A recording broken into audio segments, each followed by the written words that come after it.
नमस्कार दोस्तों। एक खबर आई है ताइवान से। अब इसके खबर के साथ साथ मुझे लगता है तीन चार चीज़ें इसके साथ मिक्स हो गई हैं। ऐसा लगता है कि ताइवान ने अपनी इंडिपेंडेंस चाइना से डिक्लेयर कर दी है।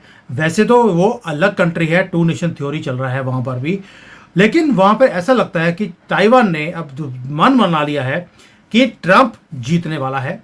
यानी कि उन्होंने ये भी डिक्लेयर कर दिया कि ट्रंप ही आएगा, कमला हैरिस नहीं आ सकती।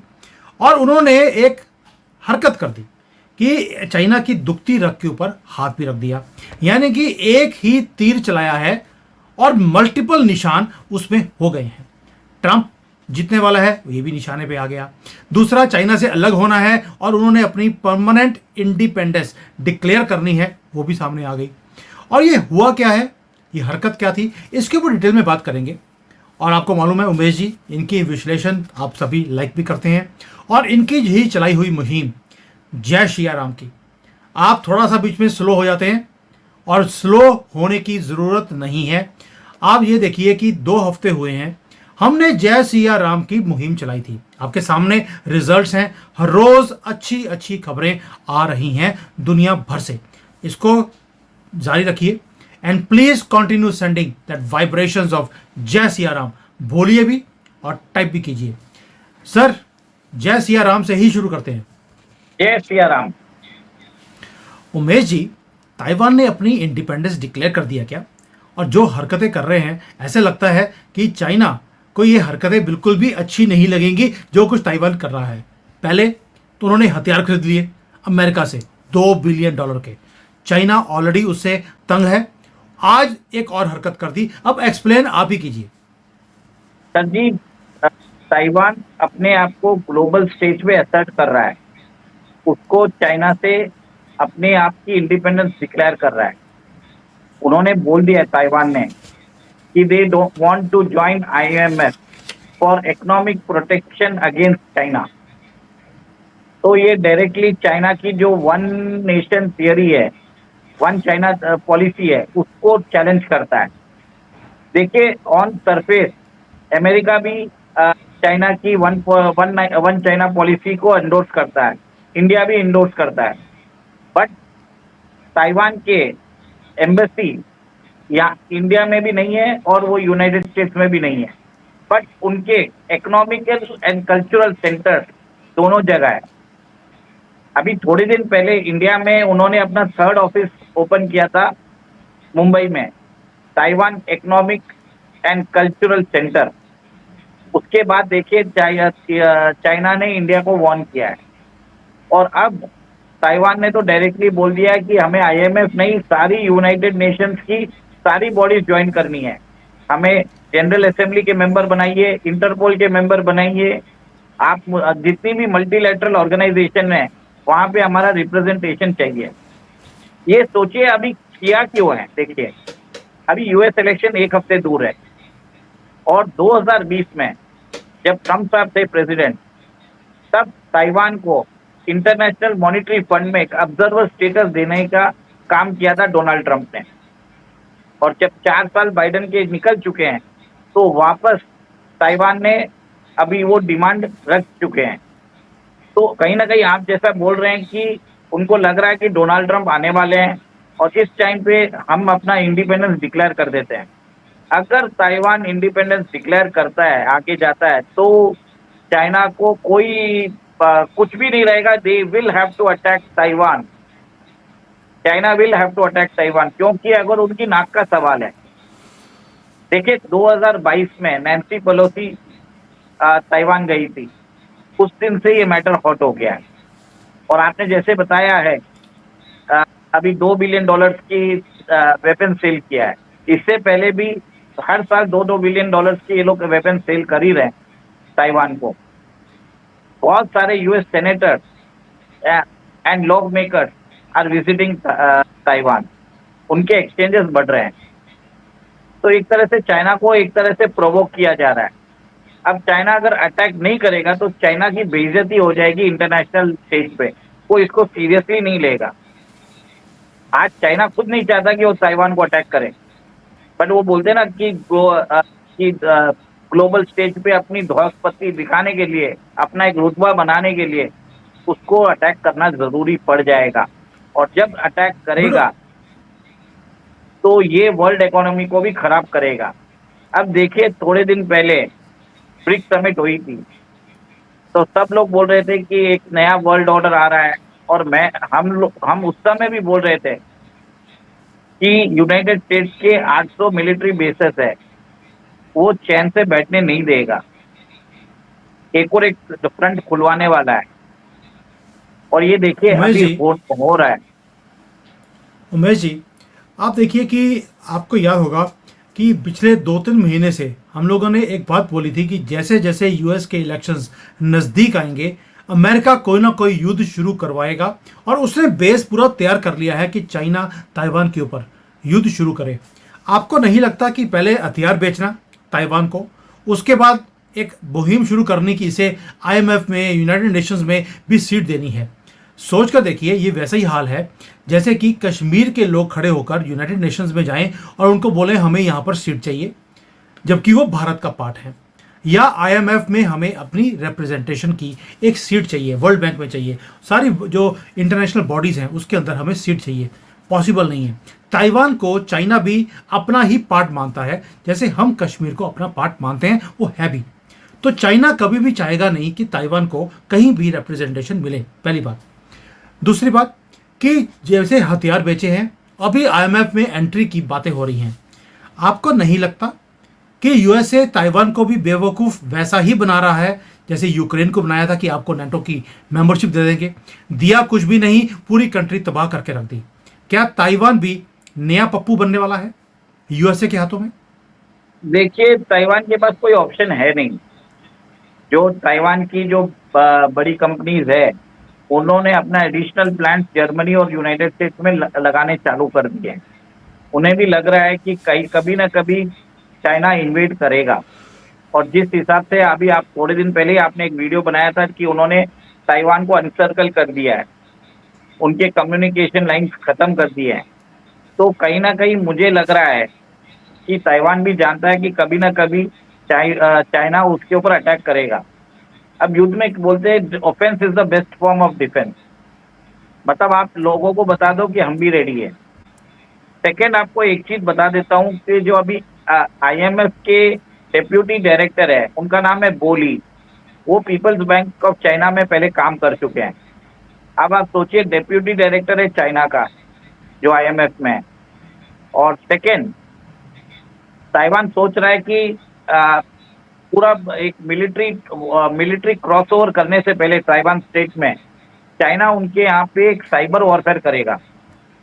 कुछ ऐसे फिनेंशियल मार्केट्स में स्टॉक बेस ऐसा करेगा कि ताइवान के स्टॉक एक्सचेंज नीचे गिरे। तब ताइवान कहाँ जाएगा? आपको मालूम है, आईएमएफ की मेंबरशिप रहेगी तो उसको आईएमएफ से एड मिल जाएगी। तो ताइवान वो भी सोच रहा है, और एक तरह से डायरेक्ट कॉन्फ्रंटेशन में आना चाहता है। और जब उसको आईएमएफ में एंट्री मिलती है तो बहुत सारे नेशन उसको रिकॉग्नाइज करने लग जाएंगे, और चाइना का दबदबा जो हवा बना के रखा है चाइना का, वो भी कम हो जाएगा। तो एक तरह से उकसाने वाला काम किया है अमेरिका ने। चाइना को कैसे भी उकसा के ताइवान पे हमला करवा रहा है, ये मेरा सर, मानना है। वही काम है जैसे रशिया को उकसाया गया कि यूक्रेन के ऊपर वो लड़ाई नहीं करना चाहता था पुतिन, लेकिन उसे उकसाया गया कि तुम यूक्रेन के ऊपर चढ़ाई करो। और अब दोनों पार्टियां युद्ध रोकना चाहती हैं, लेकिन अमेरिका युद्ध रुकवाने ही नहीं देता है। अब तो उन्होंने कोरियंस को भी वहां पर लड़ने के लिए भेज दिया। सर, मुझे एक चीज समझ नहीं आती कि यूएसए हमेशा पूरे दुनिया में कियोस क्रिएट करने में क्यों लगा रहता है, और ताइवान और चाइना के बीच में ये लड़ाई करवा कर ही छोड़ेगा। सर, आप बरोबर बोल रहे हैं। नॉर्थ कोरिया के जो 10,000 सैनिक है, अभी यूक्रेन वॉर में रशिया की तरफ से लड़ रहे हैं। और नॉर्थ कोरिया ने अपनी जो रोड और रेल लाइन है जो साउथ कोरिया से कनेक्ट करती थी, उसको तबाह कर दी है। मतलब डायरेक्टली वो लोग बोल रहे हैं कि we are ready for a war.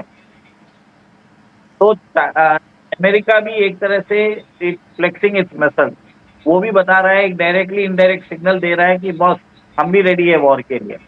ये एक बिल्डअप हो रहा है सर।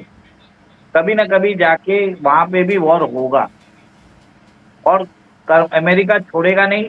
और अभी आप देख लीजिए, जितनी भी वॉरशिप्स है, जर्मन वॉरशिप्स है, यूके की वॉरशिप्स है, फ्रेंच वॉरशिप्स है, सब लोग अभी साउथ चाइना सी में जा रहे हैं। जानबूझ के वो लोग चाइना को उकसा रहे हैं। चाइना बोलता रहता है कि इधर से आप मत जाओ, ये हमारा टेरिटरी है, ताइवान स्टेट से मत जाओ, पर कोई उनकी बात सुन रहा नहीं है। तो एक तरह से इंक्रीज कॉन्फ्रंटेशन करना चाहता है चाइना। सर मुझे चीज बताइए कि आपने जो समझा दिया कि ताइवान ने ट्रंप को डिक्लेयर कर दिया कि he is going to win. इन्होंने बोल दिया कि हम आईएमएफ के अंदर मेंबरशिप लेना चाहते हैं, ताइवान ने बोल दिया, और चाइना को उकसा भी दिया। लेकिन ताइवान के अंदर भी एक अपोजिशन है। जो अपोजिशन पार्टियां हैं वो भी कोई हमारे राहुल गांधी से अलग नहीं है।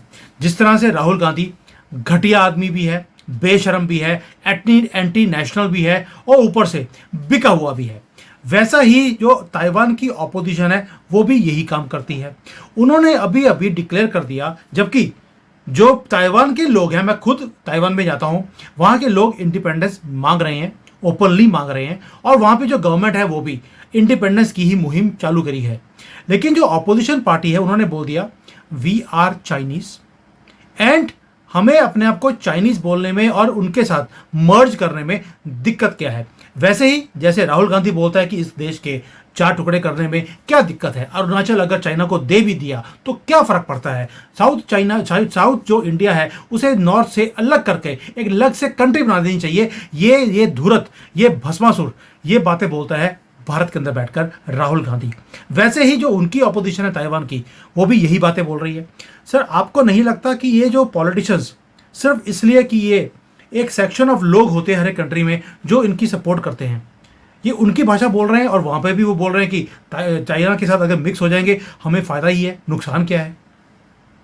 सर वो जो ताइवान की जो अपोजिशन है, ये वही पार्टी है जो जब 1949 में जब वॉर हुआ था, तब चांग काई शेक चाइना से भाग के ताइवान आए थे। यस। और आज आज वही पार्टी के लोग बोल रहे हैं कि we want to integrate with China. Taiwan के जो लोग हैं, जो 3 दशक से वो लोग, मतलब 3 जनरेशन गुजर चुकी है, they don't want to be with China. आज चाइना की अगर पर कैपिटा इनकम देखो तो अराउंड 12 से 13 हजार डॉलर है। ताइवान की है सर 60 से 70 हजार डॉलर। कहाँ से होगा सर? वहां पे लोग अपना इंडिपेंडेंस को चेरिश करते हैं, और ताइवानी चाहते हैं कि वो इंडिपेंडेंट बने रहे। आपने देख लिया कि हांगकांग का क्या हाल हो चुका है। चाइना सारा रिसोर्सेस सक करके ताइवान को भी अपनी लेवल पे लेके आ जाएगा। ताइवान की जनता जानती है। उमेश जी, मैं ताइवान में बहुत काम करता हूँ मैं, क्योंकि उनकी क्वालिटी, उनका सोचने का तरीका बिल्कुल मॉडर्न है, एंड मेरी वर्कशॉप्स होती हैं वहाँ पर। और ये कंट्री का पासपोर्ट बहुत ही ज़्यादा स्ट्रांग है। मुझे लगता है कि 125 या 150 कंट्रीज़ में वीज़ा फ्री एंट्री ताइवान का अगर पासपोर्ट हो तो मिलती है। Taiwan is such a strong country economically also. अब देखिए कि जो सेमीकंडक्टर है उसके अंदर दबदबा पूरे दुनिया में ताइवान का है। मैं नहीं चाहता हूं कि ताइवान के अंदर वैसी ही बर्बादी हो, क्योंकि अगर चाइना एंटर करेगा तो वैसा ही हाल होगा जैसे पुतिन ने यूक्रेन का किया है, उसकी सारी नस्लें ख़त्म कर दी। आज यूक्रेन के अंदर 50% से ज़्यादा जो उनकी लेडीज़ हैं वो प्रोस्टिट्यूशन करनी पड़ रही है अपने घर को चलाने के लिए, क्योंकि जो मर्द थे वो सारे के सारे आर्मी में मारे गए हैं। ताइवान के साथ मैं नहीं चाहता हूँ ऐसा काम हो, because it's a very very developed high class products बनाने वाली वो कंट्री है। लेकिन चाइना छोड़ेगा नहीं अगर ऐसी कोई मूव यूएसए करेगा। यूएसए तो आखिरी मोमेंट पर अपना हाथ खींचने के लिए माहिर है। यूक्रेन को क्या सपोर्ट किया आपके सामने है। भारत को भी कभी सपोर्ट नहीं किया जब हमारा पंगा कभी भी बांग्लादेश के साथ या पाकिस्तान के साथ हुआ है। आपको लगता है कि अमेरिका कभी भी ताइवान की सपोर्ट करेगा? सर अमेरिका अभी बहुत ही वेट एंड वॉच वाली पॉलिसी अपनाएगा। वो अपने वॉरशिप ताइवान में रखेगा। अभी बात सुनने में आई है कि उन्होंने अपनी जो नेवी सील है उसको एक्टिवेट कर दिया है, और उधर वो लोग ताइवान में रह के वहां पे वॉर गेम्स प्रैक्टिस कर रहे हैं। तो मतलब अमेरिका सपोर्ट करेगा, बहुत बहुत उसका बहुत बड़ी कीमत लेगा ताइवान से। ये जो भी सपोर्ट आएगा ये बिना कोई ये फ्री में आने वाला नहीं है। इसके ऊपर अमेरिका बहुत बड़ा बिल बना के उनको भेजने वाला है। बिल्कुल सही कह रहे हैं। बिल तो आपको मालूम है, अमेरिकन को सिर्फ पैसा चाहिए और ये जहां से भी पैसा और मिलेगा वहां पर और जाकर ये और गेम शुरू कर देंगे। अमेरिकन बेसेस जहाँ पे भी रहती है उसका खर्चा रेसिपिएंट कंट्री को उठाना पड़ता है। यस, बिल्कुल सही बात है। चलिए अब देखते हैं, ताइवान के ऊपर हमारी नज़र बनी रहेगी। मैं खुद यहाँ बैठा हूँ तो मुझे भी चिंता है ताइवान की कि ताइवान के साथ क्या होगा। मुझे बस एक ही चिंता है कि कहीं ताइवान यूक्रेन की तरह पप्पू ना बन जाए और उनके अंदर भी पॉलिटिकल पार्टियां हैं जो पप्पू जैसे ही हरकतें कर रही हैं और वो प्रो चाइना की बातें बोलते हैं, यानी कि पूरी खिचड़ी बनी पड़ी है। पूरी दुनिया की जो नज़रें हैं अभी वो इंडो पैसिफिक के ऊपर आने वाली हैं। देखते हैं अभी आगे आके क्या होगा, यूएसए क्या गेम खेलेगा। लेकिन यूएसए ने जो युद्ध शुरू करने थे वो शुरू करवा दिए। नॉर्थ कोरिया साउथ कोरिया की लड़ाई शुरू करवा दी है। बेशक वो नॉर्थ और साउथ कोरिया में लड़ाई नहीं हो रही, वो यूक्रेन में और रशिया में जाकर दोनों आमने सामने लड़ रहे हैं। इधर चाइना ताइवान का स्यापा ये दोबारा से शुरू हो गया। ईरान इसराइल का ऑलरेडी चल रहा है और मुझे लगता है कि 2-3 फ्रंट उन्होंने और खोल देने हैं ताकि पूरी दुनिया में क्योस बना रहे और ये अपनी दुकानदारी यानी कि अपनी रोटियां लोगों की जिंदगियों के ऊपर, ये लाशों के ऊपर अमेरिका खेलना चाहता है। लेकिन मुझे लगता है कि कर्मा एक बहुत बड़ी चीज़ है। अमेरिका जो आज कर रहा है कल को इसके साथ भी वैसा ही होगा जैसे ये बाकी कंट्रीज के साथ करते हैं। हमने तो मुहिम शुरू करी हुई है ऑलरेडी।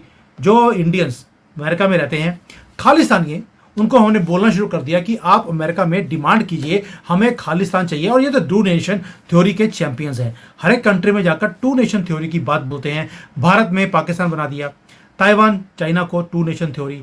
इधर से आपने देखिए कि वेस्ट जर्मनी ईस्ट जर्मनी खड़ा कर दिया, नॉर्थ कोरिया साउथ कोरिया कर दिया। तो मुझे लगता है कि अब अमेरिका में भी एक खालिस्तान बनना ही चाहिए अंडर टू नेशन थ्योरी, ताकि वो भी वहां पे खुश रहेंगे और अमेरिका जो हमेशा चाहता है कि टू नेशन थ्योरी का एक फॉर्मूला देता है तो टू नेशन थ्योरी उसके अपने कंट्री में ही इंप्लीमेंट भी हो जाएगी। चलिए उमेश जी, मुझे लगता है कि आज अच्छी डिस्कशन हमने कर लिया ताइवान के ऊपर लेकर। आपका क्लोजिंग कमेंट। बस मैं यही बताना चाहता हूँ हमारे सब्सक्राइबर्स को कि आप इस चैनल को लाइक सब्सक्राइब जरूर करिए और इसको प्रमोट भी करिए, क्योंकि यूट्यूब ने इस चैनल के ऊपर स्ट्राइक लगा दी है। इसको शैडो बैन कर दिया है, जिसके कारण इसके व्यूज रेस्ट्रिक्टेड हो चुके हैं। आप लोगों का सपोर्ट चाहिए, आप लोगों का स्नेह चाहिए। अगर ये बना रहे और हम आपको ऐसे ही विश्लेषण लाते रहेंगे। जय सिया राम। जय सिया राम सर।